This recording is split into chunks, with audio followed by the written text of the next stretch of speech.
Hello everyone, আজকে আমি তোমাদের একটা রেসিপি ব্লগ শেয়ার করব, যেটা মানে শীতকালে সিজনে সবসময় হাতের কাছেই পাওয়া যায়, বাচ্চা থেকে বড় মানে সবার জন্য যথেষ্ট ভালো। আর আশা করি ব্লগ ভিডিওটা তোমাদের ভালো লাগবে, আর ভালো লাগলে অবশ্যই চ্যানেলটাকে সাবস্ক্রাইব করে দিও। আজকে আমি তোমাদের দেখাতে চলেছি ডাল পালংয়ের একটা রেসিপি, মসুর ডাল দিয়ে। আমি প্রথমে দেখো পালং শাকটা একটা জলের মধ্যে চুবিয়ে নিয়েছি, মানে জলের মধ্যে রেখে দিয়েছি। কেন? ওটা ভালো করে বেছে রেখে দিয়েছি। তোমরা তো জানো পালং শাকের মধ্যে বালি কাঁকড় বালি আরও তো বিশেষ করে থাকে মাটি বালি, যে কারণে জলেটা কিছুক্ষণের জন্য সোকিং করে রাখতে হবে। আর এখানে আমি প্রথমে কিছু মসুর ডাল নিয়ে নিয়েছি, মসুর ডালটাও আগে জলের মধ্যে ভিজিয়ে দিচ্ছি। বারবার একটা কথা বলছি, ডাল যখনই রান্না করবে না, মানে মসুর ডাল, ওটা আগে জলের মধ্যে ওটা ভিজিয়ে রাখবে, মানে 15-20 মিনিট ধরে দিলে মানে ওটা সেদ্ধ হতে খুব তাড়াতাড়ি হয়ে যাবে। তারপরে আমি একটা কড়াই নিয়ে নিয়েছি, ওর মধ্যে আমি ডালটা দিয়ে দিয়েছি। আর ডালটা দিয়ে এবার ওর মধ্যে মসুর ডালটা দিয়ে দিয়েছি। এবার এটা পরিমাণ মতো জল অ্যাড করব, আর জল দিয়ে পরিমাণ মতো লবণ অ্যাড করলাম। তোমরা পারলে হলুদ দিতে পারো, হলুদটা এখন না দিলেই ভালো। তারপরে ওটা ভালো করে আমি বয়েল করে নিচ্ছি।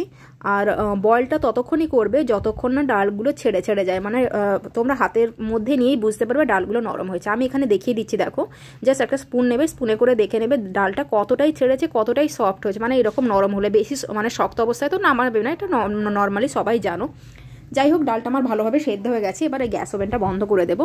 আর এখানে দেখো পালং শাকটা আমি যে জলের মধ্যে ভিজিয়ে রেখেছিলাম, ওটা আমি প্লেটের মধ্যে নিয়ে নিয়েছি। এটা এবার কি করব বলো দেখি, ওর যে মানে মোটা মোটা যে পাতার নিচের মোটা ডান্ডিগুলো, ওগুলো আমি দেখো ভালো করে সটেট করে দিয়েছি।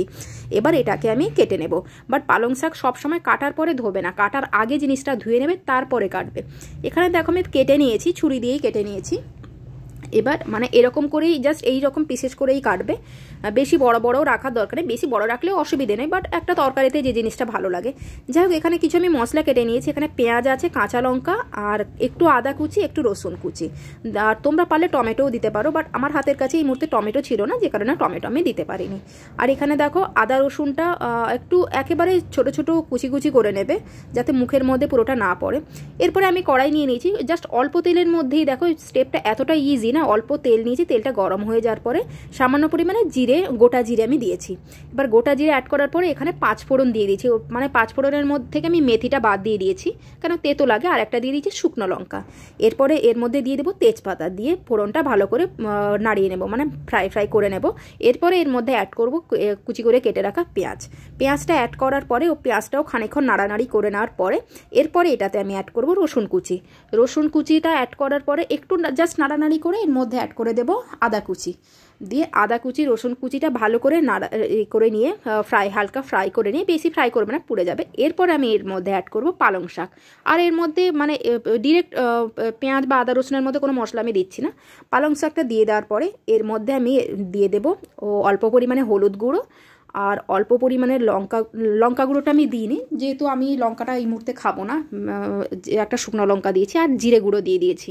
তোমরা পারলে এর মধ্যে তোমরা যদি লঙ্কা খেতে চাও, আমি যেহেতু লঙ্কাটা তেমন, কাঁচা লঙ্কাটা ভালো লাগে, বা এমনি গুঁড়ো লঙ্কা ভালো লাগে না। তারপরে লবণ দিয়ে হালকা করে আমি এটা ভালো করে মশলার সাথে মেখে দিচ্ছি। এরপরে দেখো পালং শাকটা অনেকটাই হয়ে যাওয়ার পরে, মানে সফট হয়ে যাওয়ার পরে এরপরে আমি মসুর ডালটা এর মধ্যে ঢেলে দিচ্ছি। যে মসুর ডালটা বয়েল করা ছিল ওটাই আমি ডালের মধ্যে, পালং শাকের মধ্যে ঢেলে দিয়েছি। কেন পালং শাকটা আর আমি বেশিক্ষণ নাড়ানাড়ি করলে কি বলো দেখি, শাকটা আর খুঁজে পাওয়া যাবে না। পালং শাকটা এমনই রাখবে যাতে ডালের সাথে মাখা মাখা থাকে। এরপরে দেখো এর মধ্যে আমি পরিমাণ মতো জলও আমি ইউজ করে নিয়েছি, জলটা দিয়ে দিয়েছি। জলটা কিন্তু বয়েল সবসময় উষ্ণ গরম জলটা দেবে ডালের মধ্যে। এরপরে এখানে দেখো ডালটা হয়ে দেওয়ার পরে এর মধ্যে পরিমাণ মতো যে যেরকম লবণ খায়, লবণ আমি হালকা দিয়ে দিয়েছি। আর দেবো হালকা চিনি, দেবো যে কোনো জিনিসে চিনি দেখবে একটা কুকিং মেজারমেন্ট একটা ঠিকঠাক রাখে। আর এর মধ্যে অ্যাড করব আবার ওপরে ভেজে রাখা জিরে গুঁড়ো।